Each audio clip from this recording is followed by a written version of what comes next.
आप कैसे जन्मे थे, माँ के गर्भ में आपके साथ क्या क्या हुआ, पूरा सफ़र आपने कैसे तय किया, जिसमें से कई मुश्किल पड़ावों को आपने कैसे पार किया, तब जाकर आप इस दुनिया में आ पाए।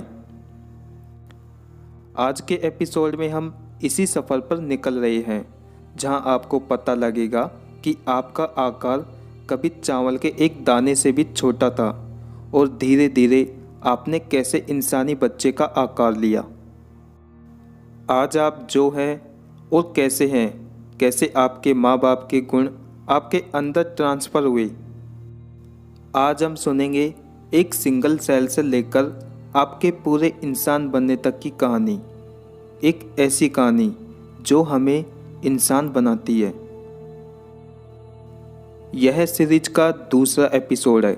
अगर आपने पहला एपिसोड नहीं देखा तो वीडियो की डिस्क्रिप्शन में दिए गए लिंक पर क्लिक करके आप पहला एपिसोड देख लीजिए, क्योंकि यह वीडियो आपके तभी समझ आएगी।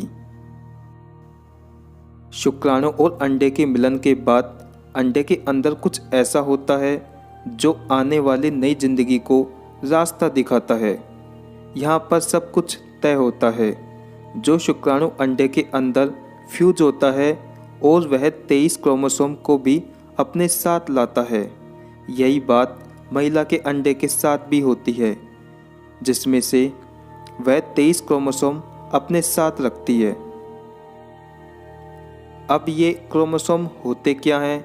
आसान भाषा में कहा जाए तो क्रोमोसोम्स एक बहुत ही लंबे धागे के लिपटे हुए बंडल की तरह होते हैं, और वो धागा कोई और नहीं बल्कि हमारा डीएनए होता है, जो हमारी आँख, नाक, कान, लंबाई, रंग से लेकर उन सारी चीज़ों को तय करता है जो हमारे अंदर विकसित होने वाली है।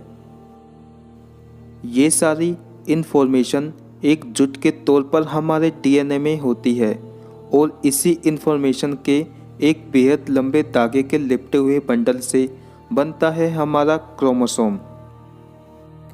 पुरुष और महिला दोनों ही 22 जोड़ी क्रोमोसोम आपस में मिलाकर होने वाले बच्चे के रंग, रूप और कई बातों को तय करते हैं, लेकिन बचा हुआ एक जोड़ी क्रोमोसोम यह तय करता है कि होने वाले संतान लड़का होगा या फिर लड़की। यानी 23 में से एक जोड़ी क्रोमोसोम संतान का जेंडर यानी लिंग निर्धारण करते हैं। जेंडर को डिसाइड करने वाले यह दोनों क्रोमोसोम दो प्रकार के हो सकते हैं, एक्स और वाई, जहां एक्स फीमेल है और वाई मेल। अब यह बात पूरी तरह से कुदरत पर निर्भर करती है कि पुरुष का कौन सा स्पर्म महिला के एग से जाकर मिलेगा। पुरुष का एक्स क्रोमोसोम वाला स्पर्म महिला के एग से जाकर मिलेगा तो उन्हें एक लड़की होगी। वही इसके उलट अगर अंडे से वाई क्रोमोसोम वाला स्पर्म मिला तो उन्हें एक लड़का होगा। स्पर्म में एग के फ्यूज हो जाने के बाद महिला और पुरुष दोनों ही 23 जोड़ी क्रोमोसोम आपस में मिलाते हैं, जिसमें एक नया जेनेटिक कोड तैयार होता है, और इसी वक्त बच्चे का जेंडर, बालों और आँखों का भी रंग और भी कई सारी बातें तय होती है, जो एक बिल्कुल नई जिंदगी को जन्म देंगी। इसके कुछ घंटे बाद ही अंडे में मौजूद सेल दो भागों में डिवाइड होता है। इसके बाद ये दोनों 4 भागों में डिवाइड होते हैं, उसके बाद 8 और उसके बाद 16 में, और आगे भी इसी तरह से। लेकिन ऐसा होना इतना भी आसान नहीं है, क्योंकि 70% एग इसी प्रोसेस में पहले 6 दिन में ही फेल हो जाते हैं, जिस समय महिला को इस सब के बारे में पता भी नहीं होता।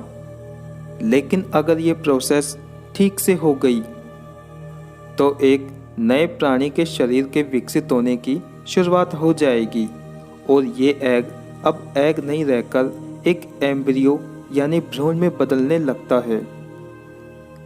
लेकिन अपनी अर्ली स्टेज में कभी कभी एम्ब्रियो 2 भागों में बंटने लगता है, जिससे इसकी लगभग एक जैसी 2 कॉपी बनती है, और यही कारण है आइडेंटिकल ट्विंस यानी जुड़वा बच्चे होने का। लेकिन यहाँ पर हमें आइडेंटिकल ट्विंस और फ्रेटर्नल ट्विंस का अंतर पता होना चाहिए। जुड़वा बच्चे दो प्रकार के हो सकते हैं। पहले जो कि एक ही एग के दो पार्ट में डिवाइड होने से विकसित होते हैं, ऐसे हालात में जन्मे बच्चों को हम आइडेंटिकल ट्विंस कहते हैं। जबकि फ्रेटर्नल ट्विंस दो अलग अलग एग के दो अलग अलग स्पर्म में फ्यूज होने से विकसित होते हैं। ऐसे हालात में इनकी शक्ल, इनका ब्लड ग्रुप और बाकी चीज़ें एक जैसी होना जरूरी नहीं है, जबकि आइडेंटिकल ट्विंस में सभी गुण एक समान होते हैं। जुड़वा बच्चे होने पर भले ही माँ बाप को खुशी हो, लेकिन ऐसा होना खतरनाक भी हो सकता है। कभी कभी एम्ब्रियो डिवाइड होते समय फेल भी हो जाता है। डिवाइड हो रही एम्ब्रियो को पहले 2 वीक में ही पूरी तरह से 2 भागों में अलग होना होता है। यदि पहले 2 वीक में ऐसा नहीं होता तो फिर ये पूरी तरह से वाइट होने से रह जाती है। ये ऐसी कंडीशन है जिसे आधुनिक विज्ञान ने भी अभी समझना शुरू किया है। ऐसे एम्ब्रियो से जन्मे बच्चे आपस में जुड़े होते हैं, जिन्हें कंजॉइंट कहा जाता है। लेकिन ऐसा होने की संभावना लाखों में सिर्फ एक की ही होती है। आपस में किस अंग से जुड़े होंगे, यह बात इस पर निर्भर करती है कि उसकी एम्ब्रियो की कौन सी सेल पूरी तरह से अलग होने से रह गई थी। अब तक इस अंडे के साथ जो कुछ भी हो रहा था वह फैलोपियन ट्यूब के अंदर हो रहा था, और इसी ट्यूब के जरिए अंडा माँ के गर्भाशय की ओर धीरे धीरे आगे बढ़ रहा है। लगभग 3 से 4 दिनों के बाद यह अंडा माँ की गर्भाशय की वो लाइनों में जाकर चिपक जाता है जिन्हें इनके लिए तैयार किया गया है, और इस प्रोसेस को इम्प्लांटेशन कहा जाता है। ऐसा होने पर बॉडी में ऐसे हार्मोन्स की मात्रा बढ़ जाती है जो गर्भाशय की इन लाइन को स्पष्ट नहीं होने देते। उनको बनाए रखने के लिए अब महिला को पीरियड आना भी बंद हो जाता है। अब ये अंडा अपनी माँ के गर्भ में आ चुका है, और यह एक अंडा न रहकर एक भ्रूण यानी एम्ब्रियो में बदल चुका है। अब इसे पोषण चाहिए, इसलिए ये अपने शुरुआती दिनों में योल्क सैक को विकसित करता है जो इसे पोषण देगा, जब तक कि कोई दूसरा इंतजाम ना हो जाए।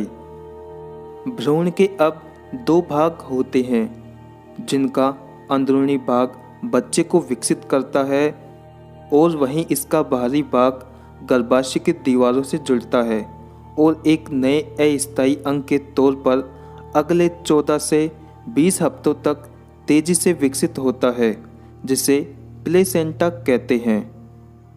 ऐसा इसलिए होता है क्योंकि योल्क सैक इस बढ़ते बच्चे के पोषण के लिए एक समय बाद जाकर काफ़ी नहीं होगा। भ्रूण को और ज़्यादा पोषण की ज़रूरत होती है। एक बार जब प्लेसेंटा तैयार हो जाता है तो योल्क सैक के बचे हुए पदार्थ से ही गर्भनाल बनता है। यह बच्चे की नाभि और प्लेसेंटा के बीच एक पाइप का काम करता है। अब माँ की बॉडी से ब्लड प्लेसेंटा में पास होता है, जिससे कि ऑक्सीजन, ग्लूकोज और बाकी दूसरे पोषक तत्व छनकर गर्भनाल के जरिए बच्चे के शरीर में पहुंच पाते हैं। इसके अलावा प्लेसेंटा इसी कोड को इस्तेमाल करके बच्चे की बॉडी से वेस्ट प्रोडक्ट और कार्बन डाइऑक्साइड निकालने का काम भी करता है। जहां सबसे हैरान कर देने वाली बात यह है कि प्लेसेंटा खून से पोषक तत्वों और ऑक्सीजन को तो छानकर बच्चे के शरीर में तो भेज देता है, लेकिन किसी भी तरह माँ के खून को बच्चे के शरीर में नहीं जाने देता, क्योंकि अगर ऐसा हुआ तो माँ और बच्चे दोनों की जान जा सकती है। जिस समय ये सब होता है उस दौरान भ्रूण में कई बड़े बदलाव आते हैं। आइए अब उन्हें देखते हैं। अंडे के अंदर सेल डिवीज़न होना शुरू हो जाता है और दूसरे हफ्ते तक आते आते इनमें बदलाव आता है। धरती पर मौजूद हर जिंदा प्राणी पैदा करने से पहले इस प्रोसेस से होकर गुजरना पड़ता है, जिसे गैस्ट्रुलेशन कहा जाता है। डिवाइड हुई छोटी छोटी सेल में से हर एक यह तय करता है कि वह बॉडी का कौन सा हिस्सा बनेगा।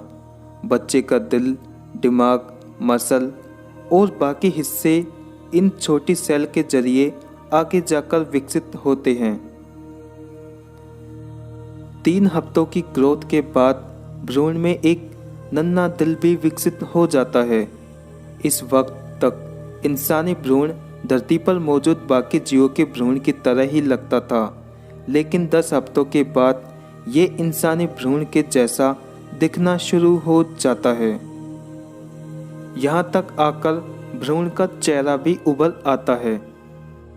कुछ हफ्तों के बाद भ्रूण माँ के ब्लड सप्लाई से प्लेसेंटा के जरिए जुड़ता है और फिर तेजी से बढ़ता है। इस वक्त माँ जो भी खाती है उसके एक हिस्से का पोषण बच्चे को मिलता है।